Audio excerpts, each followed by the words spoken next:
Banyak orang mikir, pelajar Cina pintar karena mereka belajar lebih lama. Tapi sebenarnya bukan itu rahasianya.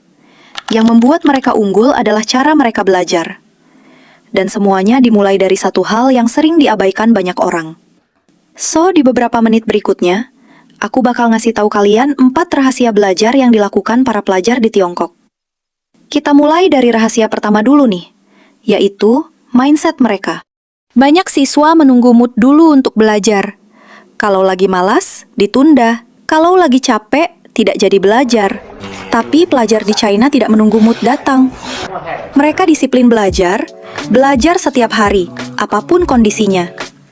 Ketika sudah masuk waktu belajar, mereka menghilangkan segala hal yang bisa mendistraksi.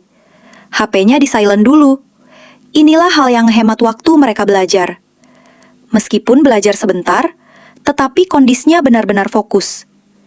Biasanya sebelum belajar, mereka sudah menyiapkan semuanya. Buku sudah siap, alat tulis sudah ada di meja. Bahkan kalau mereka mudah lapar, mereka juga menyiapkan cemilan lebih dulu. Tujuannya supaya saat belajar, mereka tidak perlu berhenti hanya karena hal-hal kecil. Sebelum lanjut ke poin kedua, kenalin dulu, aku Merica. Kalau kalian suka konten pembahasan seperti ini, silahkan tinggalkan jejak like dan subscribe-nya ya. 2. Deep understanding, atau pemahaman yang mendalam. Banyak siswa hanya mencoba menghafal materi, tapi pelajar China biasanya berusaha memahami konsepnya sampai benar-benar masuk akal. Kalau ada bagian yang belum mereka pahami, mereka akan mencari penjelasan lain sampai benar-benar mengerti.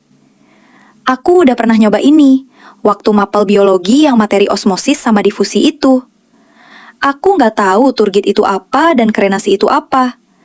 Tapi pas aku udah ngerti, aku nggak perlu ribet-ribet menghafal penjelasan yang ada di buku saat ulangan harian. Dan ini tuh berarti kalian selangkah lebih maju dan menghemat waktu dibanding orang-orang di kelas kalian. Bahkan kalau kalian paham sama suatu materi, dia bakal nempel lama di otak kalian.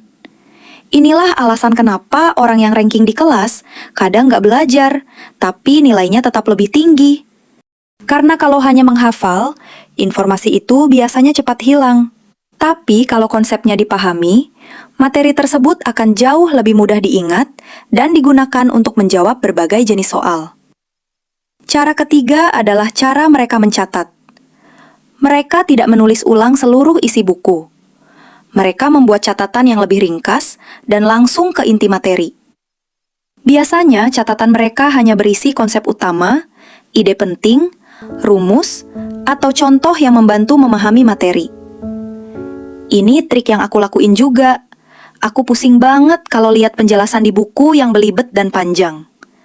Makanya, materinya aku ringkas di catatan dengan gaya pemahaman aku sendiri. Dengan cara ini, ketika membuka catatan lagi, mereka tidak perlu membaca semuanya dari awal. Mereka bisa langsung mengingat inti pelajarannya. Pelajar Cina tidak hanya membaca teori. Mereka juga banyak mengerjakan soal latihan. Karena pada akhirnya, ujian bukan hanya tentang mengetahui materi, tetapi juga tentang bagaimana menggunakan pengetahuan itu untuk menjawab pertanyaan dengan cepat dan tepat. Semakin sering seseorang berlatih soal, semakin terbiasa otaknya menghadapi berbagai tipe pertanyaan.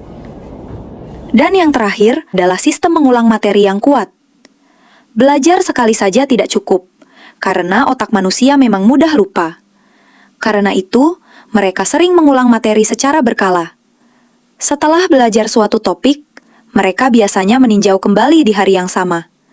Beberapa hari kemudian, mereka mengulangnya lagi. Lalu sebelum ujian, mereka mengulanginya sekali lagi. Pengulangan seperti ini membantu memperkuat memori, sehingga informasi lebih lama tersimpan di otak.